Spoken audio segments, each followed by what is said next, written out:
Hey guys, it's Mookie here, and today we're gonna be doing another Black broadcast. I think I'm gonna stick with Black broadcast. I like the name so far, the alliteration.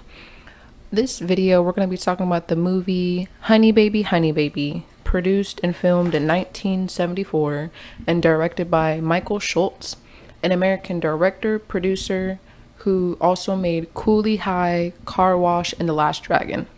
I watched The Last Dragon with my father before, and that one's actually pretty good. I kind of want to bring it to the channel because you don't see a lot of martial arts movies with black leads, but that's on a tangent. We're going to talk about that another video. It's starred by Diana Patricia Sands, who is best known for her character Benita Younger in the original versions of A Raisin in the Sun, and also for starring in Georgia, Georgia. In this movie, she plays a young lady known around town as HoneyBaby, HoneyBaby, and she's a smart girl that happens to win a game show where the prize is a trip to Beirut, Lebanon. I'm pretty sure I'm pronouncing that wrong. I'll put it on the screen. She wins a trip there, and she can bring one person, and she brings her cousin Skiggy, who is played by J. Eric Bell. And whenever the movie first starts, like before the plot gets rolling or whatever, J. Eric Bell addresses the audience and he explains like some minor details that might not make sense, which is kind of cool because like it's not really distracting, but like, you know, it helps irons out some minor details. Because the first time we watched like the first 30 minutes, me and a couple of my friends, they were kind of confused about what was happening. But then again, we were kind of like distracted and talking about a whole bunch of stuff. So we had to restart it, and like his explanation did help, right? So the movie starts out with HoneyBaby on a boat, and she's like sunbathing. And her outfits, side note, I'm sorry, but her outfits in this movie were like phenomenal. Phenomenal. What I aspire to be, just graceful, classy, ladylike. I was living for it. I loved it. The color popping. Anyway, she's sunbathing on this boat, and Skiggy, her cousin, is playing music on a boombox and whatnot. And she's also there with Sam, the producer, who is played by Seth Allen. And the producer is there with his little like side character cameraman. I can't remember his name. He wasn't really that important. Mostly there for comedic relief. But Sam's purpose there is to take pictures and show HoneyBaby having fun of this trip so they can show everyone back home. Well, HoneyBaby doesn't really like that. She doesn't really play by his rules. There's gonna be a scene later on in the movie that shows that. But anyway, they're on a boat, they're chilling or whatever, and there's this one lady that the camera focuses on, and her name is Madam Shan, and on her face is a mole. It looks a bit weird, but it's a mole, and it's a fake mole that contains the formula for a dead African prince's body. Yeah, confusing, I know. It's sort of like a James Bond movie, but not. And the boat that they're on gets stopped by the military, and they're searching people down. Well, Skiggy gets paranoid because he thinks that they're doing like a drug bust, and he has a few blunts on him. So he puts said blunts onto Madam Chan, and she ends up getting arrested. Not for the blunts, but because the formula that I mentioned that was like hidden in her fake mole, the police and such are looking for that. And she had purposefully bumped into HoneyBaby and had dropped it into her passport. So, now the formula is with HoneyBaby, and the woman is arrested. This kind of eats away at Skiggy, and whenever HoneyBaby and Skiggy get to the hotel, he admits what he did, and he feels sort of bad about it. And HoneyBaby is sort of determined. She said that she's gonna go and find this lady so they can sort everything out, but then like she goes to a museum, so I don't know how much effort she really put into that. Anyway, while the boat is being I was about to say broken down, searched and whatnot, On the shore is this man named Liv, who is played by Calvin Lockhart, a Bahamian American stage and film actor, best known for Reverend Deke O'Malley in Cotton Comes to Harlem. He's there with his partner, and they're discussing a massive business deal. A business deal that you can infer involves the formula that Madam Chan has. And they're having a premature celebration because they have their end done and they just need the formula and everything will be all right and they'll have the money. Well, of course, they see that the military has stopped the boat and they start panicking. There's also, like, there's Liv, who's like this black man, right? And his partner is a white dude. And for some reason, God, I can't remember his name. We're gonna call him Charles. He looks like a Charles. For some reason, Charles has like this something wrapped up in newspaper.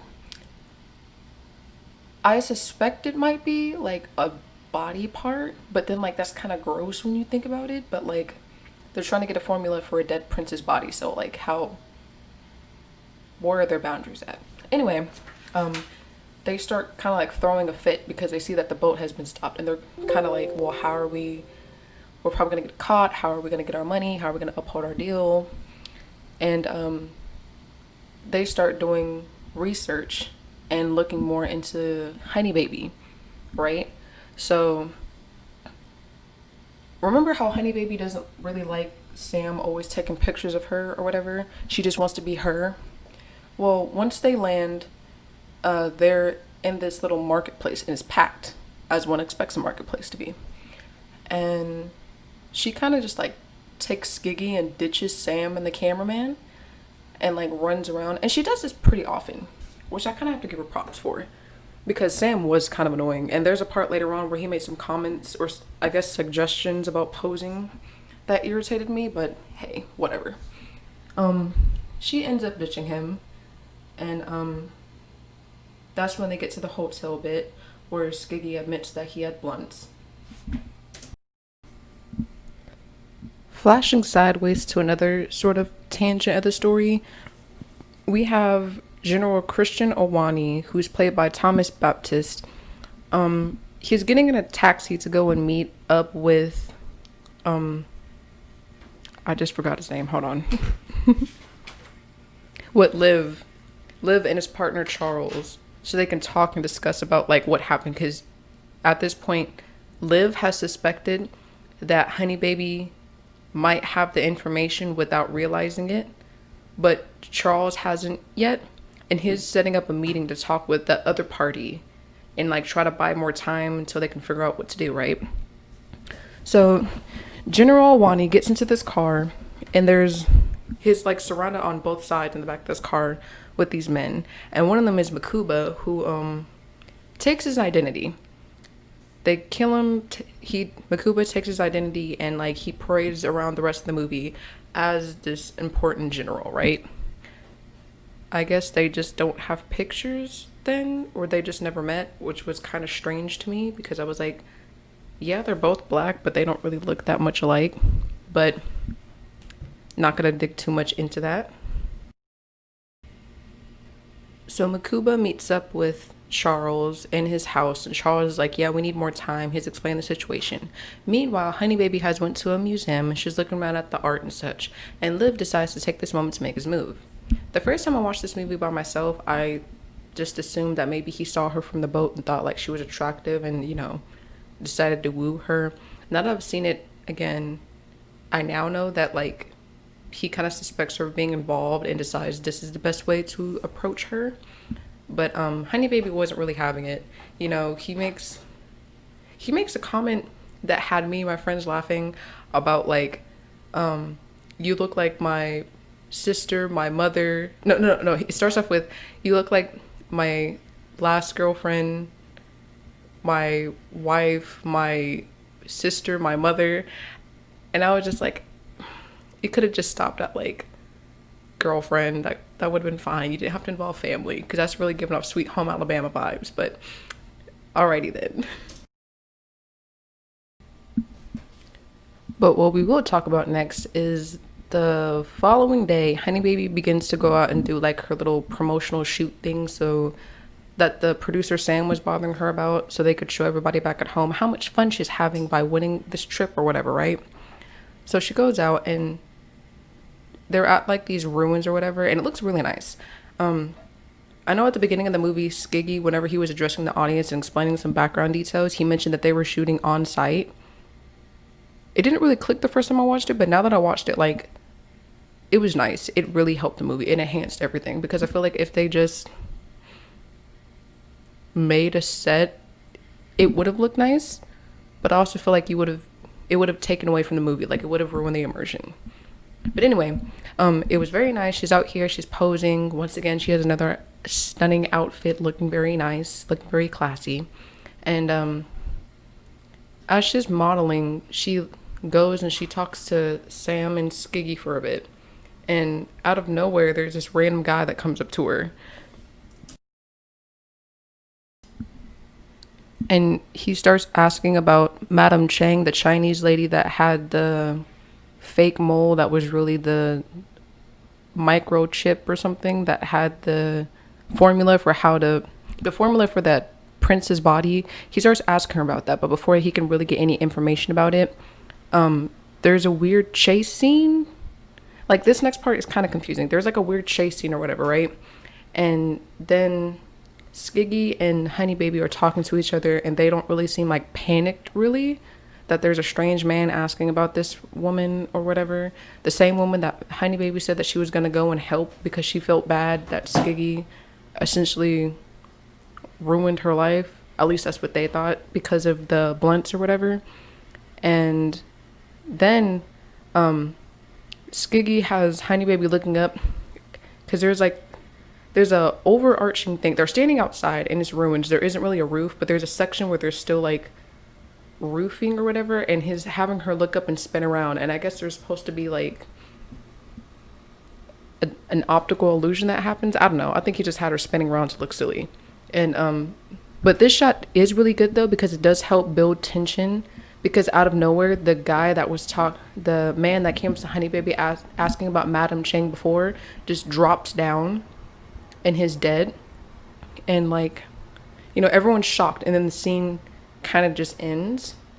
Like, it's very abrupt and sudden, and nobody really explains it, but like, and HoneyBaby's reactions throughout this movie is both impressive but also kind of strange because like she never really, I'm not saying she doesn't react to it, but like she's kind of like, okay, alrighty then. Because right after seeing this body drop from the ceiling, the next scene is like her having dinner with Sam, the producer, and such. So yeah, it's a bit weird. It's a bit off-putting, but like it doesn't really distract too much from HoneyBaby. In a way, it kind of describes her character. It fits her character really well because she's this sophisticated, classy, smart woman. She's not like wailing around and screaming. She's not like super dainty. I like this type of heroine, the type of one that doesn't really get on my nerves. I just, just some of the reactions were a bit off-putting. But anyway, remember the part where I said that Sam had suggested some posing ideas for the magazine back home? Well, one of them, he wanted HoneyBaby up on a horse with an afro out, showing essentially like, black people can travel. He was really trying to do too much, doing way too much, playing with too many stereotypes. And HoneyBaby shut him down and was like, I don't want to do that. I just want to be me. I want to be out here. I want to have fun. I want to see things. And, Sam is like, but we need to do this, this, and this. And it's just, he was getting on my nerves. I honestly don't really know why he was a part of the movie, or at least not so much a part of the movie, but why he had such a big part. He could have just been a producer, honestly. I feel like more character development should have been given to like Skiggy maybe, because he's there, but like he doesn't really have as much of an impact as Sam does. But I don't know, maybe that's just my 2 cents. So the dinner continues or whatever, and during dinner, HoneyBaby gets a letter and a gift from Liv. Everybody knows it's Liv. His like the only love interest here. It's so freaking obvious. And I doubt during this time they were really promoting interracial relationships, but whatever. So she gets this secret admirer letter from him, and the next day she's doing another shoot somewhere else. Very pretty place. Like the places they chose to shoot the movie at were very pretty. I want to visit the same place that they shot this movie at, see if it still looks the same or anything. But she's out here, she's posing or whatever. She has on like a cute little cowboy hat, cute little cowboy outfit or whatever. And Liv shows up in an all white getup, looking all regal and king-like or whatever. And Sam is just like, once again, doing too much. He is eating this up. And he wants there to be like, you know, like a love interest type thing. And he's making sure that the cameraman gets all the angles of them together and sort of like flirting or whatever. And you can see like HoneyBaby starting to be worn down and like charmed by him. Which like, I don't know how to feel about this. Because I feel like he hasn't really done anything worth changing her opinion about. But I don't know, that's just me. So they're getting kind of close, and he asks her on a date, and which she agrees to. And then the scene switches again, where we meet up and we see Madame Chang once again. I honestly thought we were just gonna leave that in the past, because like, I'm not gonna say that she wasn't important, but like she kind of did her bit in my opinion. But she's here and she's being tortured by Makuba and demanding to know where the microchip is. And of course she's not gonna say anything, so she ends up getting killed off screen. HoneyBaby goes on the date with Liv, and Liv is dressed up in like this nice gray suit with like a black shirt or whatever. But HoneyBaby steals the show. The drawing I'm doing right now is like an attempt to recreate this outfit. I want this outfit. I don't wear all white often, but if I had this outfit, I would. Once a week, at least. Even if it's just gonna go to get sushi, I would wear this outfit. It's like, I have to insert a picture, but it is nice. It is my favorite outfit out of this movie. They did it so right. I love this outfit. Just know that. So they're having this nice date. It's all cute and everything, all fancy. They're eating or whatever. And then, maybe it's just me, my sense of humor, but there's a part where like, they finish eating and they're going to like a different room because they were eating outside or whatever, and they're going to a different room, and in the background you can see one of the waiters and he has like his hands on his hips, like that meme about like, you know, waiting for your mom or something like that.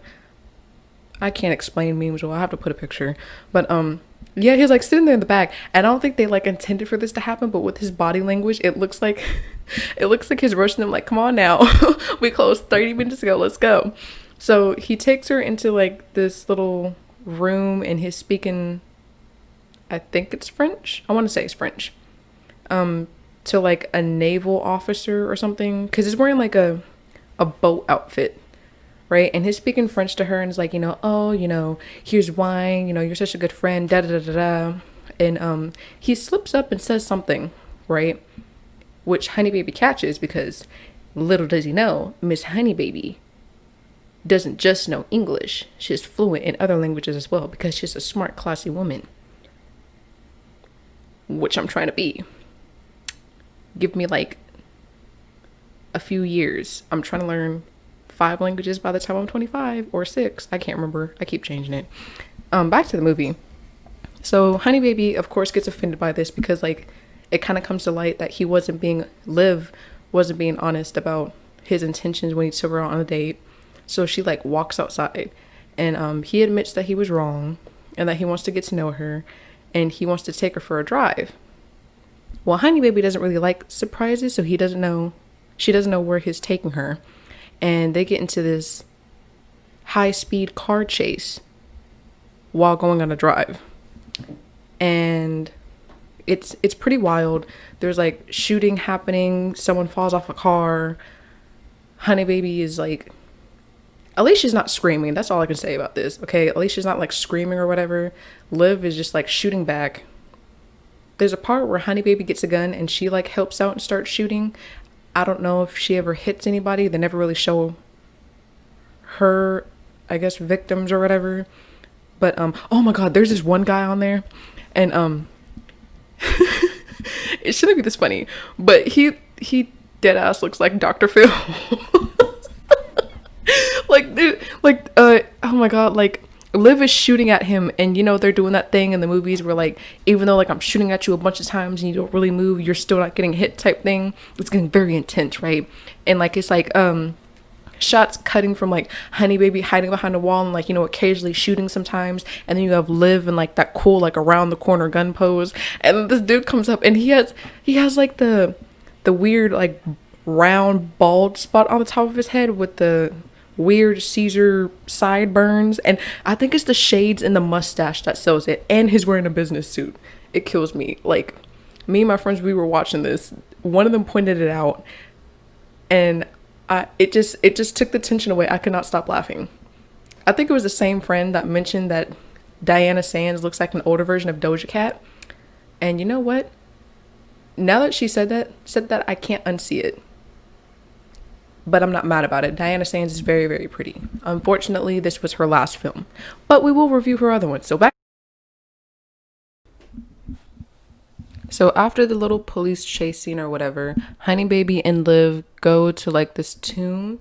It's not very clear what's happening here, and I blame shitty camera people for this because like the room itself is dark, and I understand it's supposed to be dark and foreboding and set the mood or whatever, but you can't even see the faces, especially of Liv, who's a dark-skinned black man, and like you can't see his face. You can barely see HoneyBaby's face. Like they could have had a lamp, a flashlight, something. But either way, they're cutting open this coffin or whatever, and this is when Liv finds out that he's been double crossed. He's been double crossed by the Charles guy. So HoneyBaby goes back. She tries to find her cousin, but then she ends up going back to her hotel or whatever. And Liv goes and confronts Charles the next day, who admits that, yeah, I mean, I wasn't being entirely honest with you. And he explains everything that Madame Chang had, I was about to say recipe, the formula for preservation of the body, and that they were hired by Makuba and his people to take the body and like disrespect another rival country. It's a bunch of political stuff that I don't really understand. I feel like it would have made more sense at the time that this movie came out, but like now I'm just like, I don't know who these people are, why they're important, and why it's coming up just now. But just know that Liv is pissed and Charles wasn't really 100% honest with him. So now it's kind of like a race against the clock to try to get everything sorted out.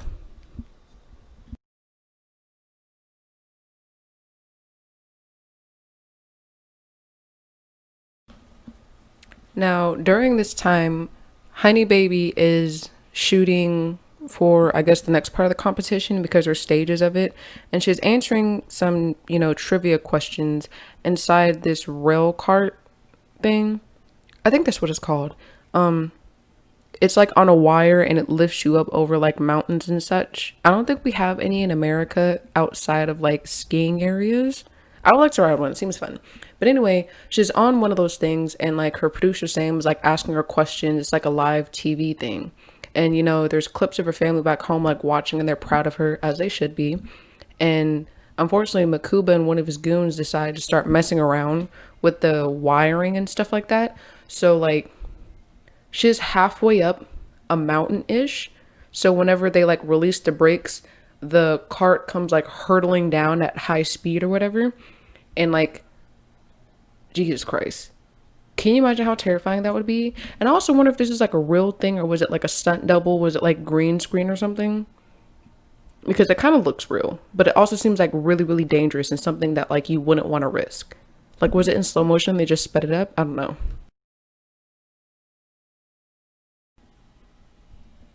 But luckily nothing bad happened. She's just like shaken up. But then again, like like I said before, her reaction throughout this whole movie is kind of strange because she's like almost unnaturally calm and unbothered by everything. So whenever she gets back to the hotel, she gets a phone call and it's from Makuba. She doesn't know it's Makuba yet, but it's from Makuba, and he's like, "We already have Liv, we've kidnapped him, and we won't hesitate to kill him to get the body because they're after the body and trying to get the microchip for preservation." Right? Wait. Yeah, that's right. Of course, HoneyBaby isn't going to say anything, so she just ends up hanging up the phone. And her and her cousin go around looking for Liv. And that's where she learns that they had an argument earlier that morning. And this is where I'm kind of confused because, like, why do they want the preservation stuff? Like, just because you preserve a body doesn't really mean anything unless it's going to be, like, on display.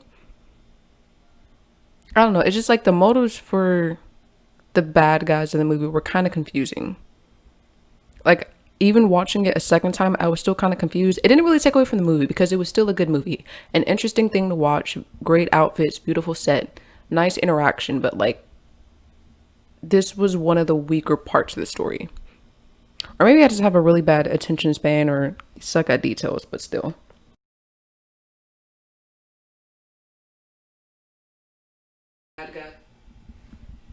So, HoneyBaby and her cousin managed to like rescue Liv, and they hope Liv to get back at Makuba.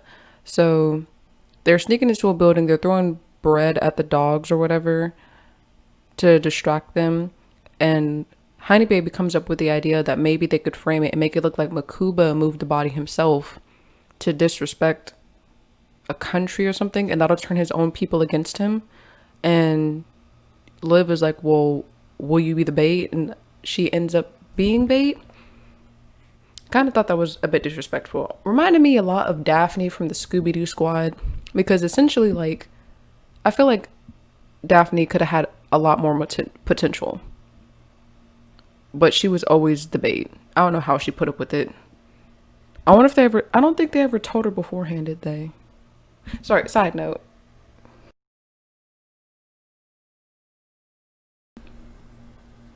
So the final showdown scene of the movie finally hits the, what is it called? The climax of the movie. That's what it is. I keep wanting to say the epic of the movie, but the climax of the movie arrives when HoneyBaby begins running around and kind of playing hide and seek with Makuba, while Liv is also skulking around. Skiggy is part of the plan too. He's on roller skates. At the moment, Makuba is only aware of HoneyBaby being there until Liv steps out to confront him.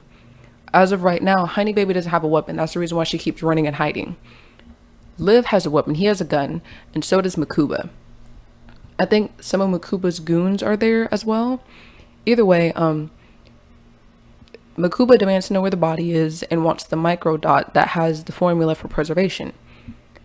It gets tossed in between the two men, kind of like country show style-ish, the Wild Wild West-ish, into this weird spotlight in the middle of the floor, because it's nighttime at the museum, right? So it's tossed into this one spotlight. And because the spotlight, you can't really see anything else around it, that and a bad lighting scene. So Makuba demands to know where the body is. Liv says vaguely that it's upstairs. And in return, Liv wants money. Because before, whenever he was confronting Charles about being dishonest with him, Charles was trying to get him to settle and give up the location of the body and the formula for the preservation of said body in return for half of the money that they would have gotten before. But the downside of this is that Liv would have been in extreme danger and would have had to possibly leave the country, because half of Africa would have been on his ass if he did something like that. So he had to come up with his own plan, and this was it. So he vaguely mentions that the body is upstairs, demands the money. Makuba is being stubborn, so Liv says the code word. I cannot tell you what he said. Like, it was not English. I don't know what he said. And Skiggy comes in and he's wearing roller skates, and he like skates by and quickly picks up the key and the formula and skates off. And Liv disarms Makuba while HoneyBaby and Skiggy quickly get out the building. Outside are some of Makuba's goons, including the Dr. Phil lookalike, and the alarms go off because they lock HoneyBaby, Liv, and Skiggy, I'm sorry, lock Makuba in the museum, and the alarms go off, and the police are coming, and that kind of is the finale of the movie. So with the end to such an exciting movie, HoneyBaby is going to a new location, the name of which she hasn't decided yet. So she's just going on a helicopter with her producer, Sam, and her cousin, Skiggy. And Liv is there with her, and he's like seeing her off or whatever. But he's not going to go with her on a trip. Because in his words, he needs to stay and make some bread, baby.